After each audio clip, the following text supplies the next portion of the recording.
Hello and welcome to our November podcast, would you believe? Well, as the days turn crisp and bright, we invite you to join us for the next half an hour for stories, ideas and inspiration from our community of lifelong learners. This is Maggie West, and I'm delighted that more and more listeners are joining us every month. Our podcast team has been busy, so put your feet up, have a break with a nice cup of tea or coffee, and let's give you a taster of what's coming up.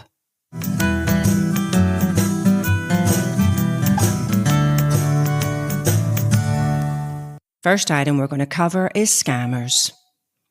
Are we losing the battle against scammers? Are we destined to always be one step behind them? Most recently, we've been very, very worried about the number of scam QR codes that go about. They're the sort of things that when you're paying for parking, or indeed sometimes when they're put on a restaurant table, a scammer can actually put a false one over the top of it. And then we're going to look at music, because music brings people together. Have you ever wondered what really makes a song so memorable? And when I say noticing music, it's not just listening to songs, but it's actually trying to work out what's going on. Why does a song work the way it does? Finally, November is a month of remembrance of the 2 world wars. Also, let's remember the women munitions workers who risked their lives and well-being for the war effort. There were, of course, Canary Girls in the Second World War, and their name came from the effects of the chemicals they worked with, which made their skin turn yellow. Ooh. And after a while, instead of Munitionettes, which they started out, they became Canary Girls. I hope I've tempted you enough to keep me company for the next 30 minutes. So let's get cracking.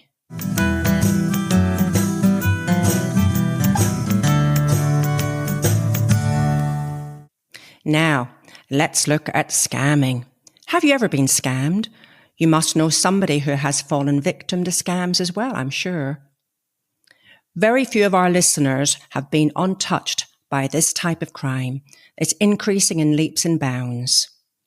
Last year, over 9 million Britons were affected by financial scams, and a staggering £11.4 billion was lost to fraudsters. The vast majority of scams are now occurring online. A member of u3a's Thorpe Bay group, Barry Linton, is an IT expert, and since retiring has been working with Essex Police in helping to protect people from cyber fraud. Susie Hodges caught up with Barry recently, and what he told her about scams was very sobering. Barry, what are the most common online scams we're encountering nowadays? Well, it's usually via email, some form of inducement to press a button or click on something, which could then open up a line to a scammer. These emails always have a characteristic in common, and one of them is that it tries to generate an emotion, and there's usually some urgency attached to it.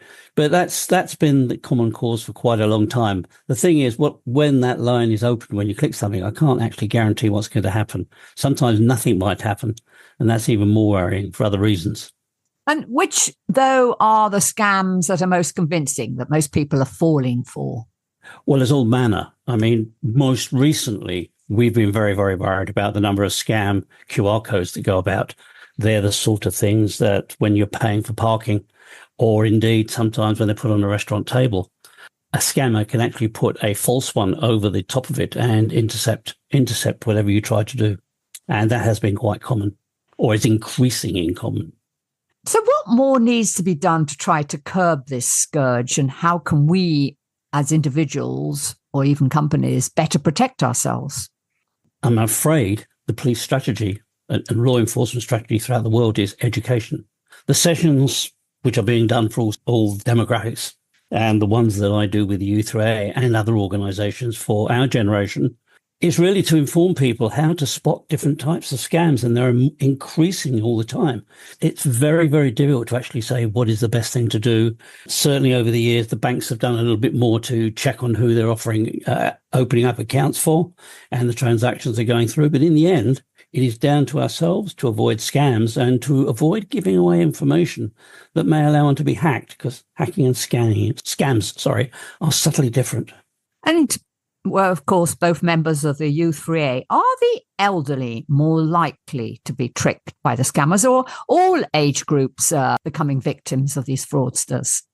Originally, when I started doing this, which was 8 years ago, when we did our first u3a talk, the general view was, yes, the elderly were the more vulnerable, because we are very, very trusting in some ways.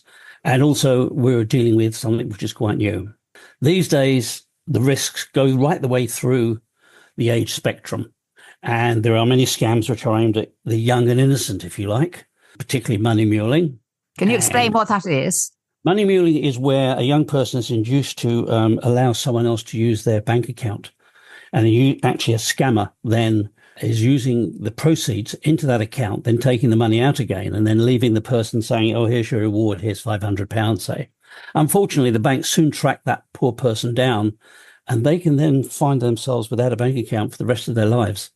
It's rather worrying. And this is usually aimed at fresher students. So this time of year, when students are going up to Freshers' Week, this is when the scammers are really trying to get youngsters involved. But there are all sorts of things that are aimed at young people in different ways than ourselves.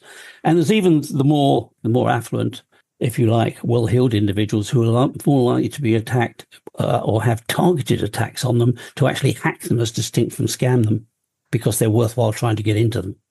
And scammers nowadays, of course, are increasingly using AI to create this realistic content, these realistic messages. What are the most prevalent and dangerous of these?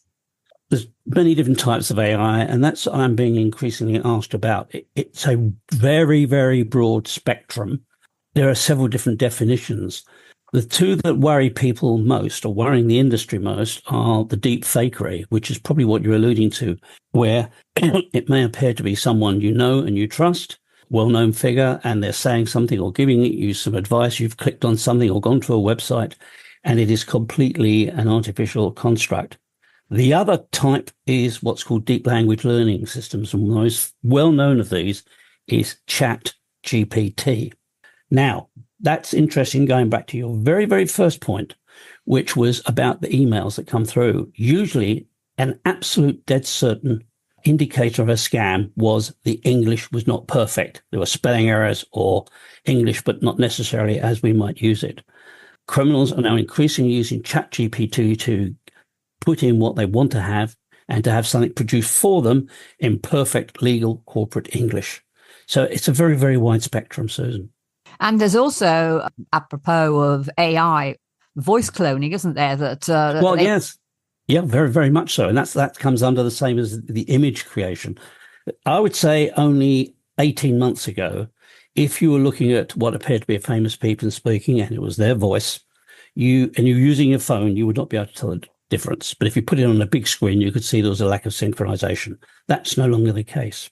And I'd further amplify that point, whereas to synthesize a person's voice used to take about 15 hours of samples to be analyzed before being able to simulate it. It can now work on a 15-second sample. Wow, that's a hell of a difference. It is one hell of a difference, yes. Yeah. And we haven't touched on some of the power that's coming along in computing in terms of quantum computing, and that's a whole new topic.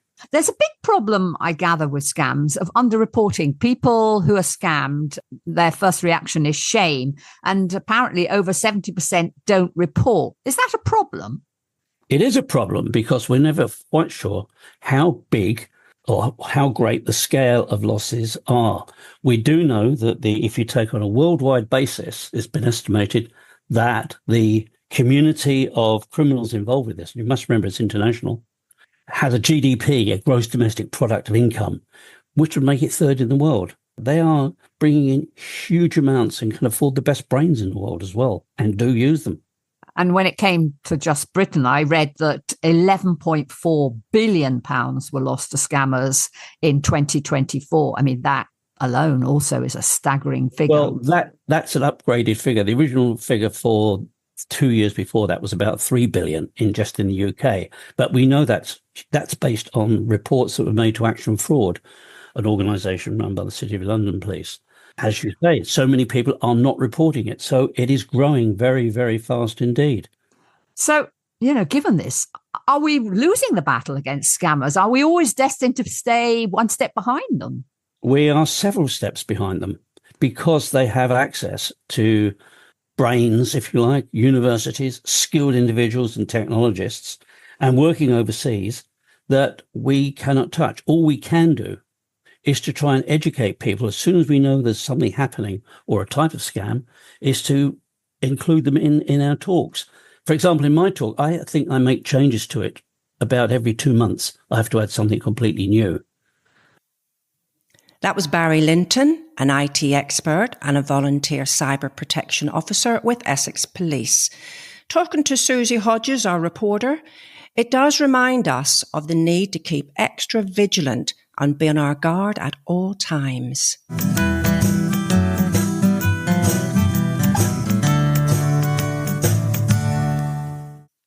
Hey, music lovers. Ever catch yourself humming along to a song and wonder, why do I love this so much? In this episode, our reporter Bob Wells talks to Lee Wellbrook, who hails from Ilkley and District u3a and is the brains behind the Take 10 Songs course that he's created for u3a members.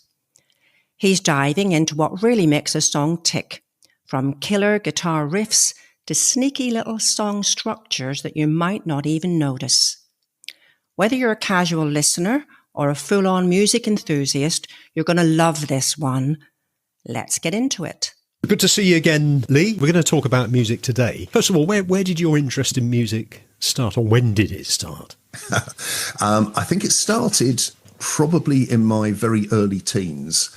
In terms of playing music, my elder sister had a guitar which she discarded and left in the corner of the room. And around about 15, I kind of got the idea that there was this inextricable link between having a guitar, playing a guitar, and being the centre of attention. So that immediately got me into teaching myself how to play the guitar, which I did over many, many years. In terms of listening to music, which is more about what the course is about, again, I started listening, really noticing music, I think, round about the same time. And when I say noticing music, it's not just listening to songs, but it's actually trying to work out what's going on. Why does a song work the way it does? What is it about that song that I like? And I must have had an inner music nerd, because I spent most of my time then looking at sort of singles covers and albums covers and labels, trying to work out what these various things mean. What were these names in brackets underneath? What they were the songwriters?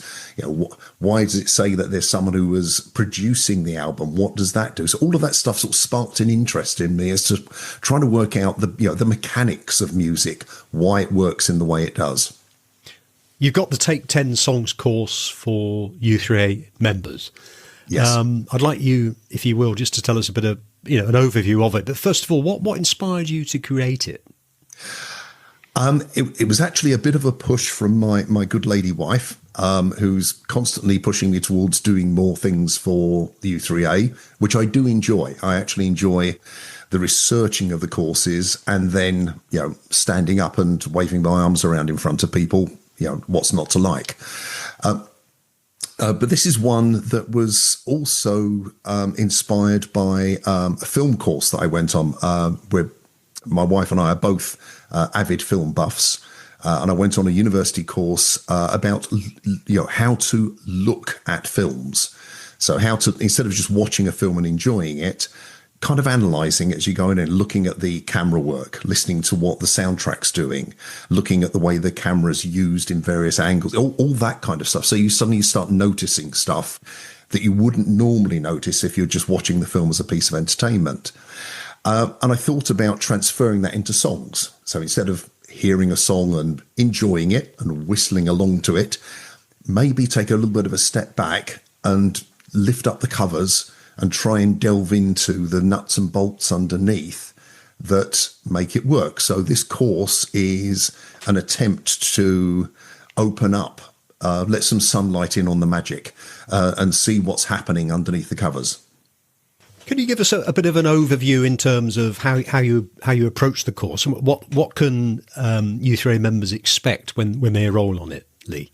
Yep. So it's the course is in 2 sessions.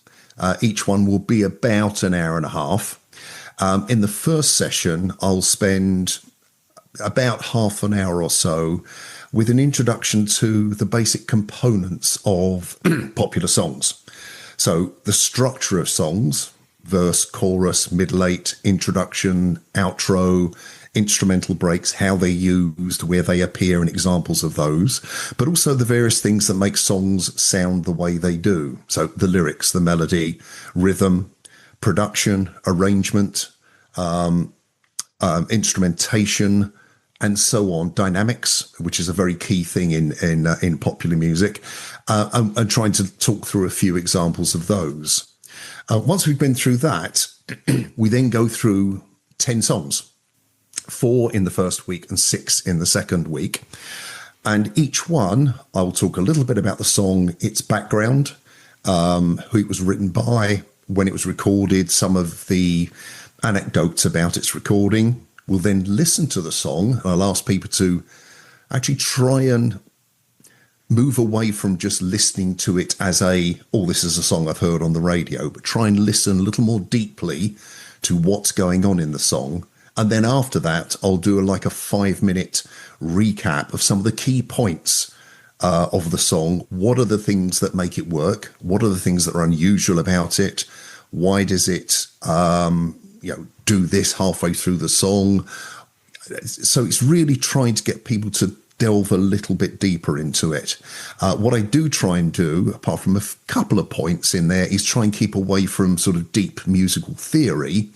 This is almost all about the sounds that you're hearing rather than the musicality of the piece of music we're listening to. I noticed that one of the songs that you'd put there, The Boys Are Back in Town. Yes. Are you able just to break that down a little bit? Yeah, sure. I mean, as I said, I will talk a little bit about the song and its background, the fact that when Thin Lizzy recorded it, they actually didn't think it was a particularly good song. And it was only courtesy of a couple of DJs in, I can't remember where, somewhere in America, who picked up on it and just kept playing it over and over again. And, it became their most well-known song. The key things that I try and pick out from that song are, first of all, it's all about the guitar riff. An absolutely, iconic guitar riff that is recognizable all the way through, and the way the guitars work together is a key thing. But then there's also, it is a story song. And it's Phil Lynott adopting his sort of street gang braggadocio stance, boasting about, going out fighting, seeing women. And he does that in a number of his songs, where he sort of adopts this ultra cool persona. So I'll talk a little bit about that, talk a little bit about the way the song builds. You've got a little middle eight piece in there, which sort of kind of gives you a breather before you go into the fight. So we'll take apart the construction of the song that way. So I hope that gives a little bit of a taster. And what do you hope people will take away? To give people the tools to listen to a song, decide that they like it, but then maybe go on to the sort of, well, why do I like it? But it gives you a chance to, I think, look at a song and try and work out the mechanics of what is going on. Well, it sounds a really exciting course, Lee, and one which I'm very interested in joining. For listeners that are interested in joining the course, when's the next one and how do they join, please? Well, the next one will be on November the 20th. That's a Thursday. And then the following Friday, the 28th of November at 10 o'clock. So we'll run for about an hour and a half. It'll be an online Zoom course, but I will be playing the music over the Zoom conversation with slides to back it up. And I believe that it either is or should shortly be available for booking on the u3a national website under online events. Oh, well, that sounds great, Lee. Great to catch up with you again, and good luck with the course. Thanks very much, Bob. Good to speak to you. How good was that? Big thanks to Bob Wells for encouraging Lee Wellbrook to pull back the curtain on some seriously iconic tracks. If you're keen to take his next Take 10 song session, it's happening online this November, and you can book through our u3a national website. It's the perfect excuse to listen to your favourite songs all over again with fresh ears.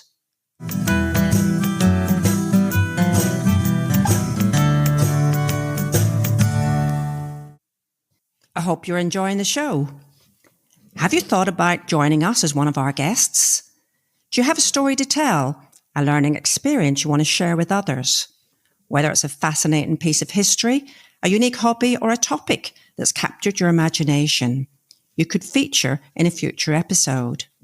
Just tell us about it and we'll do the rest. We're eagerly waiting to hear from you. Contact us on communications@u3a.org.uk. communications@u3a.org.uk. And now back to the show.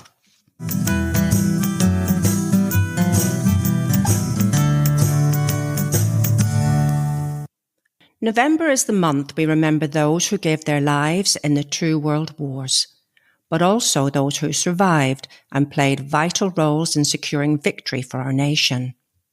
Among them were the women munitions workers, known as the Canary Girls, who risked life and limb daily in hazardous conditions to produce shells, bullets, and bombs. Lives were lost, and many suffered life-changing illnesses and injuries from the exposure to toxic chemicals and high explosives. Yet, there is still no national memorial to honour their sacrifices across both wars. Sandra Goldwood, journalist, campaigner and author of Munitionettes, joins our reporter Alistair Wayne to share their remarkable and largely forgotten story.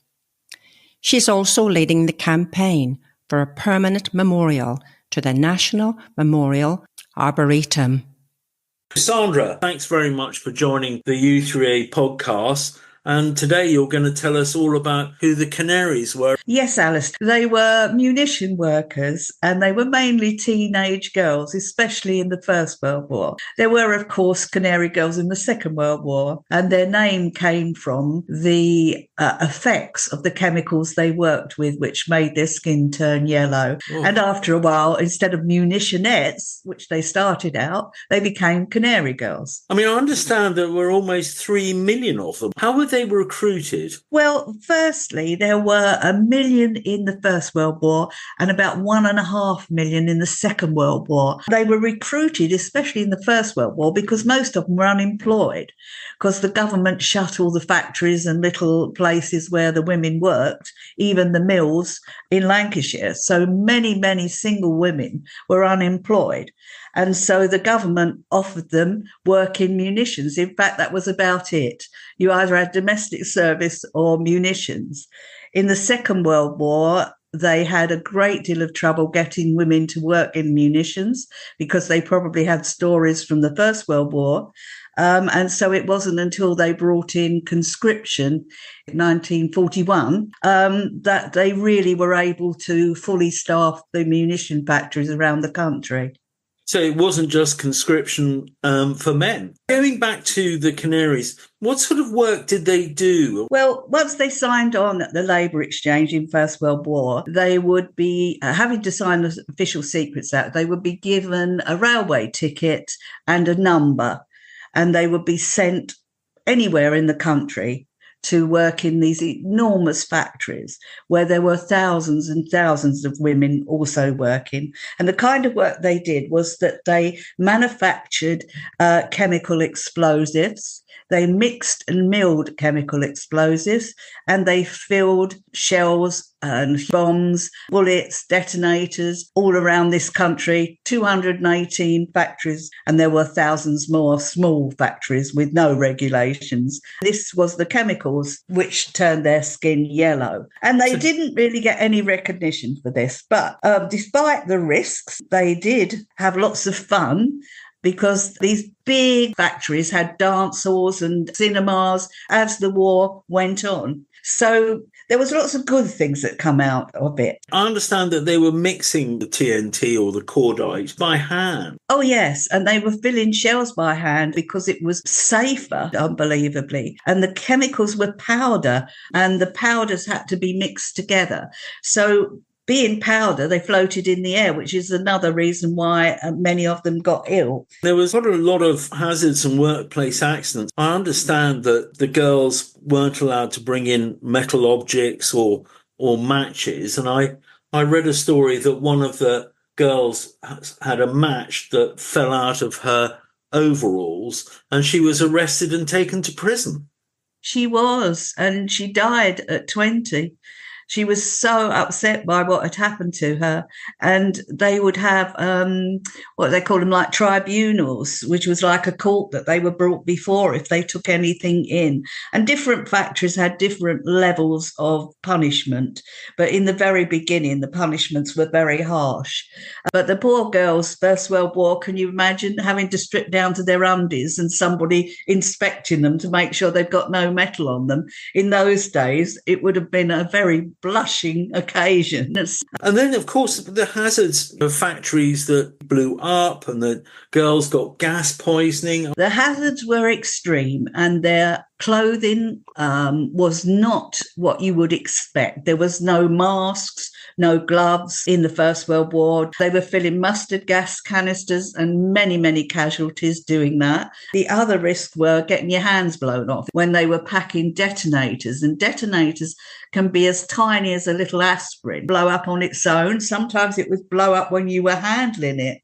So many women lost hands, fingers. There are so many stories about the illnesses from working with such chemicals. They had toxic liver poisoning, and many women died after the war. And factories, yes, they blew up, lots of casualties around the country. In the First World War, one thing that they did have that would cheer everyone up is most of the munition factories had football teams. One young woman, Bella Ray, she scored 133 goals in one season. I remember somebody saying that at a match at Goodison Park in Everton brought in over 50,000 spectators. It is astonishing, which is probably why the FA closed them down in 1921 and didn't allow women to play on league grounds anymore. What is your assessment of their contribution to the war effort? Well, we started out with young teenage girls being sent away from home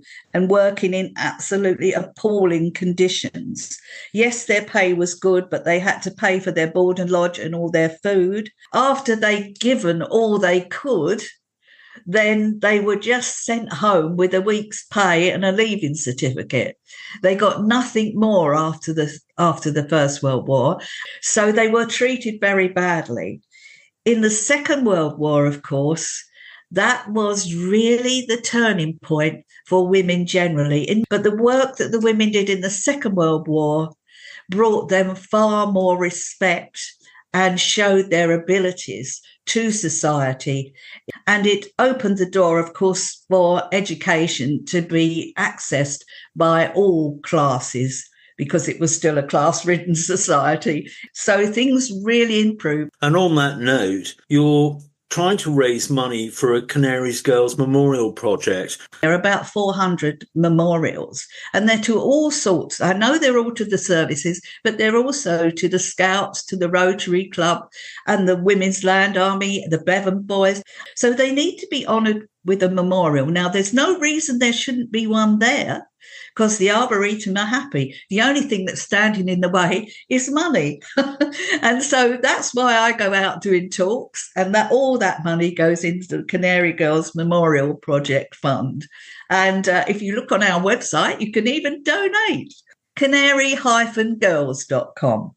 I think this is a really grand scheme, and one that is overdue and important. Exactly. It would be a good thing to see this actually come to fruition. I have to say, on behalf of the u3a myself, what a fascinating talk, and thank you very, very much indeed. And thank you, Alistair. That was Sandra Goldwood, author of Munitionettes, published this November by Pen and Sword, telling her story to Alistair Wayne. To find out more or support the campaign for a memorial to the women munitions workers of both World Wars, visit her website at www.canary-girls.com. So that's www.canary-girls.com.